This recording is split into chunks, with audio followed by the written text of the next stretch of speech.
What up, you nerds? My name is Fallout, and like many of y'all, I've been grinding a ton of Arc Raiders lately, mainly because it's fun, but also to bring you today's video, a whole bunch of tips and tricks for you to be a better Arc Raider. I also have an ultimate new player guide. If you haven't checked that out yet, I'll be sure to leave a link down in the pinned comment. All right, here we go. Tip number 1, reduce fall damage by rolling. If you fall from relatively high up in Arc Raiders, your health bar will take damage when you hit the ground. However, if you hit the button to perform a dodge roll right when you hit the ground, you'll roll and avoid taking fall damage altogether. Granted, if you fall off a really high ledge, you'll take damage no matter what. You kinda have to learn from experience how far you can fall without taking damage doing that, but either way, try to remember if you're falling from a moderate height, dodge roll when you hit the ground. Tip number 2, loot containers for XP, even if they've already been opened. When you're out and looting literally any area of the game, I see a lot of players deliberately not looting already looted areas because they figure, well, all the good stuff is probably gone, so there's no point. And remember, that's not always the case. Sometimes players are only looking for specific items for a quest and they leave stuff behind. And more importantly, even if you loot a container that has already been opened, you still get XP for looting that container. Therefore, open a locker that's already been opened, a drawer, or a box that has already been opened. Just look inside and bam, free XP. I do this all the time. Tip number 3, solo queue is great for resource gathering. When I go into Arc Raiders in a 3-man squad, enemy teams are bloodthirsty, and their official modus operandi is usually shoot first, then ask questions later after your team is dead. I was completely blown away by how different solo queue Arc Raiders is. If you didn't know, the game is programmed to queue you with other players based on your fire team size. Meaning, if you're going topside as a solo player, the game is going to try to prioritize putting you into a map with other solo players. And in my experience, solo players are far more chill. The vast majority of them are just there because they want resources, probably to finish a quest or level up Scrappy the rooster or whatever. I'd say in my experience, maybe 80% of the time, if you're a solo player and you tell people via proximity chat that you're chill, they'll leave you alone and you can even meet some nice people out there. Of course, some people will try to shoot you no matter what, but for the most part, if you're vocal and chill on the mic, you can often avoid a fight and just peacefully gather resources as a solo player. I recommend going to the Raider tab from Speranza, then clicking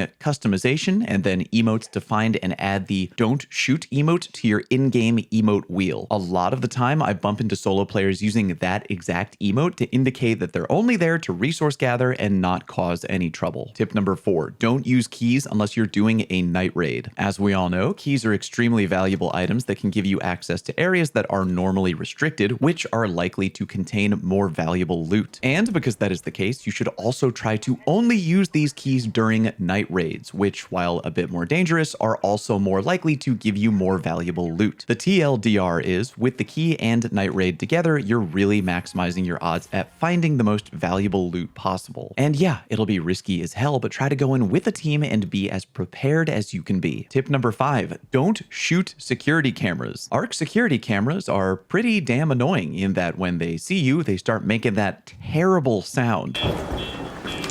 And while you definitely should break them, remember that shooting your gun makes way more noise than the camera itself. Therefore, instead of shooting a camera, take out your melee weapon, then jump and swing to break the camera quietly. Tip number 6, exchange your free loadouts. If you load into a game with a free loadout, then manage to make it out alive, then you'll notice that you still have your free loadout augment as part of your inventory. Now, you could sell that for a measly 100 coins, or you could go talk to Lance at the clinic, as he is an option where you can exchange that free loadout augment for a combat MK1 augment. In my opinion, there is literally no reason to not do this. By far the best thing to do with a loadout augment after you've extracted. Tip number 7, you can pull the extraction lever when downed. It's true, you can actually pull the extraction lever even if you're downed. And on top of that, as long as you're in the elevator by the time it finishes and heads back to Speranza, then you'll still manage to extract out a-okay. So if you're on or near that extraction elevator, don't give up and get the hell out of there with your loot. Tip number 8, quest progress is shared with your fire team. Meaning, if you have a quest that you've picked up from one of the various traders back in town, you can gain progress on that quest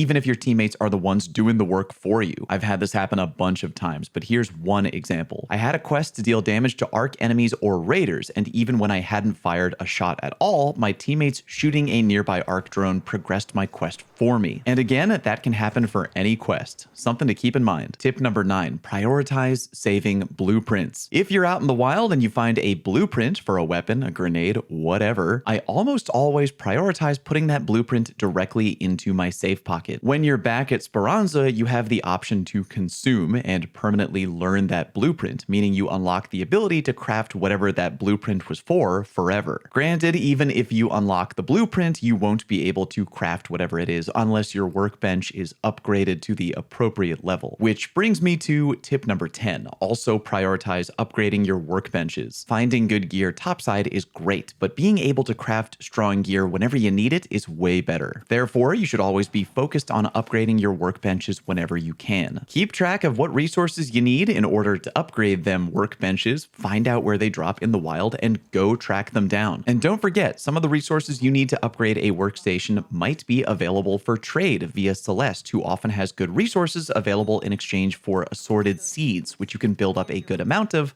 kind of easy thanks to Scrappy the rooster. And on that note, tip number 11, don't forget about training Scrappy. Even though Scrappy won't give you any insane god tier loot, he will give you basic materials every time you come back from a mission. And the more you train and level him up, the more he'll give you. So don't forget about leveling him up and seeing what items exactly you need to do so. Tip number 12, looting MK2s give you an extra safe pocket. If you're going into a night raid, maybe think about bringing a looting MK2 augment specifically, as they come with 2 safe pockets instead of just 1. That way, if you find 2 really valuable pieces of loot that you really want to get back to Speranza, you can take them both with you even if you fail. Looting MK2s are sometimes available to be purchased via Lance at the clinic, or you can craft one yourself, provided you have your gear bench upgraded to level 2. Tip number 13, save your coins for upgrading your stash. As you play Arc Raiders, you will soon learn that there is never, ever enough room for all of your shit. That's why upgrading the size of your stash is so damn important. I know it's incredibly tempting to spend your coins on buying cool stuff at the gun shop. Personally, I'm okay with maybe buying a weapon mod here or there. They're not usually that expensive. But the vast amount of my coins are always spent on upgrading my stash, and the more you do it, the more expensive it will get. But it is so worth it because there is truly never enough room for your junk. Tip number 14, close doors behind you. If you're on a map like Damn Battlegrounds or the Blue Gate or any map with a door, it is usually a really good idea that when heading into an area where you intend to loot, you should close doors behind you. Reason being, you do not want to get taken by surprise by another team looking to jack all of your stuff. Therefore, if you close doors behind you, then when you're looting, you suddenly hear a door open, you know it's about to go down. I try to do this as much as I can when looting, just in case. Tip number 15, know which cars to not touch. Usually in Arc Raiders, you want to be as quiet as possible because the more noise you make, the more likely it is you're going to attract the attention of both nearby Arc and, even worse, nearby players. Therefore, you should know that some cars have a car alarm that will make a lot of noise if you touch that car. The rule of thumb is if you see a car like this, aka a car with headlights or taillights that are clearly illuminated, that means you should 100% avoid that car because it will make a lot of noise if you touch it. Tip number 16, know when to run with guns out or 100% unarmed. I think most players know by now that if you run around with all your weapons completely put away, you'll move faster and your stamina won't deplete as quickly. However, I can't tell you how annoying it is to run into a group of enemy players by accident when you don't have your weapon out. Here, look at how long it takes to go from running completely unarmed to taking a weapon out. The weapon handling in this game isn't exactly lightning quick, boys. My 90-year-old grandma is faster with a chancla. Therefore, despite the speed advantage, sometimes I genuinely do run around with my weapon out, just in case we bump into a team of enemy raiders. And of course, there are times where I fully go unarmed and run a little bit faster, but I only do that if I really truly think it's safe to do so. Running around the map 100% of the time in unarmed mode is dangerous. Take it from me, don't do it. Tip number 17, the arpeggio is insane. If you're a relatively newish player, you might be trying to figure out what weapons feel good. I think when you're using free loadout kits, the weapon I feel pretty comfortable with is the the Pharaoh, a pretty jank low-tier sniper. But once you start finding better weapons out in the wild, or once you're able to start crafting better weapons, I highly recommend beginner players try out the Arpeggio. It's kind of like a pulse rifle, firing a few bullets per burst, and it's extremely effective at downing other raiders. If I'm going into a night raid, I usually bring one with me. Tip number 18, keep your flashlights off in night raids. Believe me, I know it's incredibly tempting to run around in a night raid with your flashlight on, mainly because it's really dark out and flashlights make it easier to see. It should be pretty obvious why you should keep them off though. If you have your flashlight on, it'll be much easier for enemy raiders to see you and hunt you down. Especially in dark buildings, flashlights will immediately give your position away. It's going to be hard, but you should really try to train yourself to navigate around dark maps without them. Eventually, I do want to make a video where I potentially dive into how to change your visual settings and make things brighter during a night raid, so maybe it'll be easier for you to see even without your flashlight. Be sure to ring the notification bell so you don't miss that video when I eventually finish working on it, but until then, learn to navigate in the dark with your flashlight off. Tip number 19, slide run to conserve stamina. When you run, your stamina meter will naturally go down. Now, this will depend a little bit on how you spec'd out your skill tree, but if you occasionally slide when running, especially if you're going down a hill or whatever, you'll temporarily delay the depletion of your stamina meter. It's weird to explain, but I've gotten into the habit of doing it more and more to try and preserve as much stamina as I can while navigating the map. Give it a try and you'll see what I mean. Tip number 20, always check for map conditions. When picking a map to load into, you might see little icons that look like this. I don't know what the official name of these are, so I'm just going to call them map conditions. These conditions can slightly alter the in-game experience in one way or another. Lush blooms, for example, can increase the amount of nature loot found on that map, aka you'll be more likely to find items like lemons, apricots, prickly pears, olives, etc. This can be especially helpful if you need those items, which I believe you do to level up Scrappy. Therefore, always keep your eyeballs peeled as those modifiers come and go. Tip number 21, when shooting an enemy, a 3-2-1 countdown can help. This tip applies when fighting both enemy arc or enemy raiders. If you see an enemy that you want to shoot and kill and you're in a squad with your buddies, it is usually a good idea to tell your homies that you're about to shoot that target and then give a 3-2-1 countdown so you can all shoot it at the same time. It's a good idea because if you're all choice targeting that enemy, it'll go down much faster. It's not wrong to shoot at a target all by yourself, but it'll take longer to bring down, and if you're not coordinated with your shooting, things can get out of hand pretty quick. This also helps a lot when shooting enemy raiders, but naturally only if they don't see you or your team. If they don't see you, try to be very quick with your countdown as well. They might spot you at any moment. Tip number 22, if you're using a raider hatch key, move fast. If you use a raider hatch key, you can extract out of a match right away on your own terms, which is great. But remember that when you use that key, the hatch won't remain open forever. Your entire team should be ready to jump down that hole ASAP, because if you F around and waste time, the hatch will eventually close, and you may end up abandoning one of your teammates behind, which is definitely funny, but still unfortunate. I guess you could use that tip in a weird way to pull a prank on a friend, but hey, you didn't hear that from me. Tip number 23, some enemies have multiple loot and XP points. If you kill a big arc enemy, like a bastion for example, when it finally goes down, it will have many different loot points for you to search, and remember, searching each and every one of those loot points will give you XP. Therefore, be sure to loot every single point on that dead mofo that you can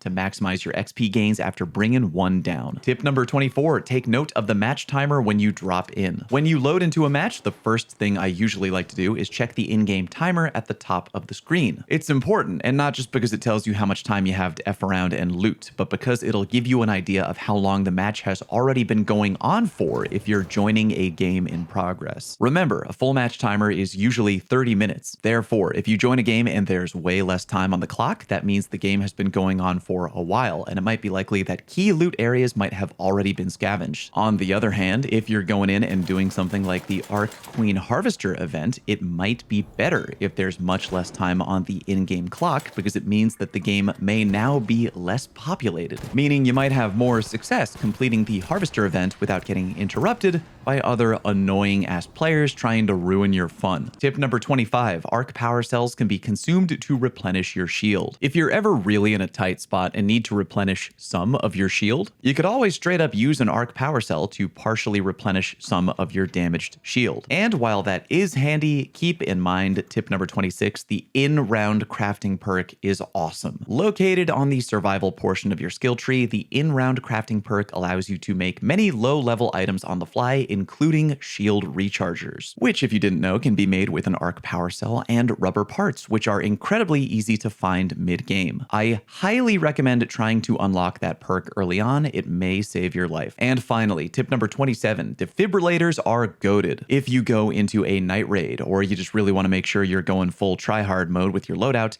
make sure y'all bring defibrillators. When fighting other raiders, your team will be at a big disadvantage if one of your teammates goes down early. And while you can revive them manually, bringing them back to life with a defibrillator is way faster. Get your homies back in the fight quicker and you'll be more likely to turn things around and pull an Uno reverse card on whatever team rolled up on you. If you think I've earned it, give today's video a like, and if you're ever around, feel free to swing by the Twitch channel. I stream every week. Thank you very much for watching, and I'll see you topside.